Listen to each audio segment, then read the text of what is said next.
Hi viewers, మనం వచ్చేసి గణతంత్రము అనేటువంటిది 6వ తరగతి సాంఘిక శాస్త్రం చూస్తున్నాము. టర్మ్ 2లో వచ్చేసి క్రింది ఖాళీలను పూరించుము. మన దేశంలో ప్రజాస్వామ్య ప్రభుత్వము అమల్లో ఉన్నది. శాంతి భద్రతలను కాపాడము పోలీసు శాఖ యొక్క బాధ్యత. గ్రామ నిర్వహణ అధికారి మొదలు జిల్లా కలెక్టర్ వరకు నెలలో ఒకరోజు మారుమూల గ్రామములో సమావేశమై ప్రజా సమస్యలను పరిష్కరించుకుందురు. క్రింది ప్రశ్నలకు జవాబులేమో.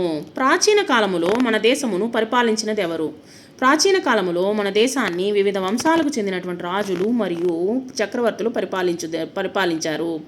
ప్రజా సమస్యల పరిష్కరణ రోజును ఎప్పుడు మరియు ఎక్కడ నిర్వహించారు? అక్కడ ఎట్లు పరిష్కారము కనుగొందురు? ఈ ప్రశ్నకు వచ్చేసి ఎప్పుడు ఎక్కడ సాధారణంగా ప్రతి వారము సోమవారం నాడు జిల్లా కలెక్టరేట్ కార్యాలయముల్లో లేదా మండల పరిషత్ కార్యాలయముల్లో ప్రజా సమస్యల పరిష్కార వేదికను నిర్వహిస్తారు. పరిష్కారము కనుగొని విధానము. ప్రజలు తమ సమస్యలను వినతి పత్రాలు అంటే అర్జీ రూపములో అధికారులకు సమర్పిస్తారన్నమాట.